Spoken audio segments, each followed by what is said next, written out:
틀린 말이라고 생각을 합니다. 좋다, 안 좋다의 문제는 아니고 자가누경고를 쓸 수밖에 없는 상황. 네, 이거는 안녕하세요. 성형외과 전문의 고응렬입니다. 원장님, 자가누경골 코성형 많이 하시죠?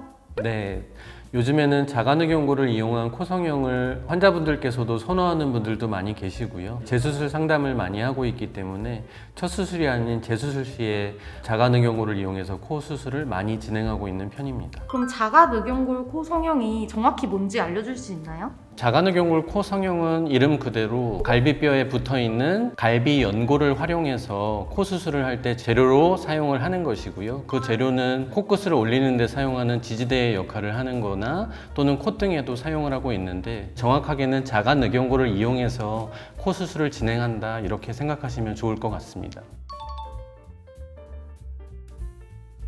자가누경골 같은 경우에는 그 이전 수술들에서 코에 염증이나 다른 이유들로 구축이 발생해서 코가 많이 짧아져 있는 재수술 케이스에서 가장 많이 사용한다고 생각을 하시면 되고, 두 번째로는 구축까지는 아니지만 선천적으로 또는 첫 수술로 인해서 짧은 코가 제대로 개선이 되지 않은 짧은 코나 들창코라고 부르는 그런 코에서, 세 번째는 이미 그 이전 수술에서 비중격을 사용을 해서 더 이상은 재사용할 수가 없거나 또는 너무 비중격의 크기 자체가 작은 경우, 그렇게 나눠볼 수 있겠습니다.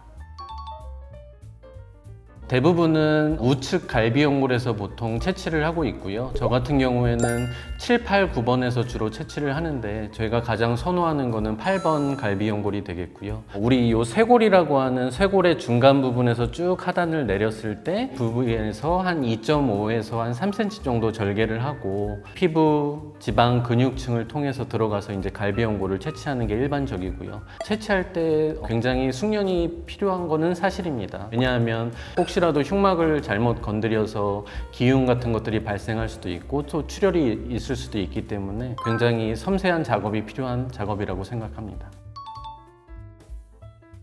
자가누경고를 채취하면 일단 그대로 사용할 수 있는 건 아니고요. 콧대에다가 만약에 자가누경고를 넣게 되면 그 너비라든지 높이라든지 하는 것들을 잘 조각을 해서 하게 되고, 기둥을 받치는 것도 사람마다 다 다르게 받치고 있기 때문에 환자분한테 맞게 각각의 필요한 길이감이라든지 그런 것들을 조절해서 조각을 해서 하는 과정이 필요한 거고요. 누경골만 있다고 해서 무조건 결과가 좋게 나오는 게 아니고, 수술하는 사람의 숙련도라든지 경험에 따라서 차이가 많이 나게 되고 또 환자의 만족도도 다르게 된다고 생각합니다. 네, 이거는 틀린 말이라고 생각을 합니다. 왜냐하면 의사마다 수면 마취로도 얼마든지 가능하다고 생각하시는 분들도 있고, 저도 또 그거에 동의하기도 하고요. 수면 마취도 가능하고 전신 마취도 가능하고, 저 같은 경우에는 전신 마취를 조금 더 선호하는 편의 의사 중에 하나입니다. 그 이유는 첫 번째로는 환자분들이 수술 중에 아무래도 수면 마취가 되어 있으면 본인은 기억을 못하고 자고 있지만 민감도에 따라서 환자분들이 움직이시는 경우도 많이 있기 때문에, 아까 말씀드렸던 것처럼 출혈이라든지 또는 기흉 등의 발생의 리스크를 조금 더 줄이기 위해서 가급적이면 움직이지 않을 수 있는 전신 마취가 조금 더 안전할 수 있겠고요. 두 번째는 수면 마취 사고 중에 하나가 호흡이 갑자기 떨어지는데 그게 회복이 안 돼서 발생하는 문제들도 있을 수 있기 때문에, 가능하면 수술 중에 환자분이 안전하게 호흡이 되고 있는 상태에서 수술에만 집중해서 할 수 있는 전신 마취를 조금 더 선호하고 있는 편입니다. 듣다 보니까 자가누경골은 채취하기도 어렵고 단점이 되게 많아 보이는데 좀 사람들이 부담스러워하지 않을까요?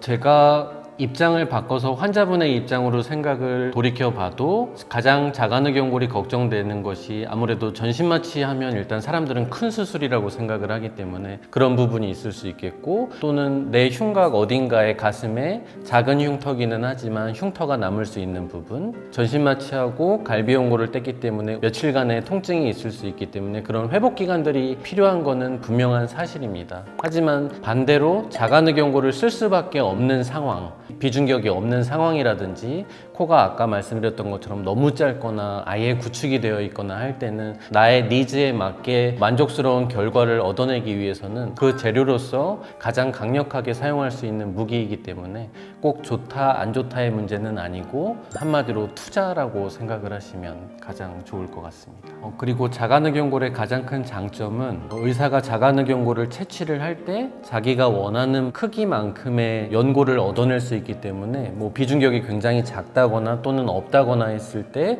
그 부족한 부분에 대한 거를 얼마든지 보충을 해줄 수 있는 장점이 있고요. 또 하나는 짧은 코 같은 경우, 구충 코 같은 경우에는 연장을 해놓는다 하더라도 다시 돌아가려고 하는 힘을 작용할 수밖에 없는데 지금 사용할 수 있는 자기 연골 중에서는 가장 튼튼하고 강력하게 유지시킬 수 있는 좋은 재료라고 생각을 합니다. 기증늑연골하고 자가늑연골 둘 다 저는 굉장히 좋은 재료라고 생각을 합니다. 시소의 개념처럼 기증늑연골을 선택하시는 분들은 흉터나 회복 기간에 대한 특별한 걱정 없이 수술을 진행을 할 수는 있지만 간혹 케이스에 따라서 기증늑연골이 흡수될 수 있는 가능성이 조금 있는 것을 인지하고 수술을 하시는 것이 좋을 것 같고요. 그리고 자가늑연골을 선택하시는 분들은 흉터나 회복 기간 등에 투자해야 될 부분이 조금 있기는 하지만 나만의 연골로 흡수에 걱정 없이 수술을 진행하고 싶다라고 생각하시는 분들이 재수술을 생각하고 계시고 그래도 나는 가장 좋은 재료로 마지막이라는 생각으로 수술을 진행하고 싶다라고 하면은 자가늑연골을 선택을 해서 수술을 하면 되는 것이고요. 이거는 환자분의 선택도 굉장히 중요하고 그리고 또 경험이 많은 성형외과 전문의의 의견 또한 굉장히 중요할 수 있습니다. 오늘은 자가늑연골을 이용한 코 성형에 대해서 알아봤는데요. 자가늑연골과 기증늑연골을 이용해서 하는 수술 중에서 단점이 SNS나 인터넷에 많이 나와 있는데 단편적인 지식만을 가지고 이분법적으로 생각하지 마시고 전문가와 면밀한 상담을 통해서 어떤 재료가 나에게 더 적합하고 더 좋을지를 선택하셔서 좋은 결과 나오는 수술의 결과를 얻으시길 바라겠습니다. 오늘 영상은 여기서 마치겠습니다. 감사합니다.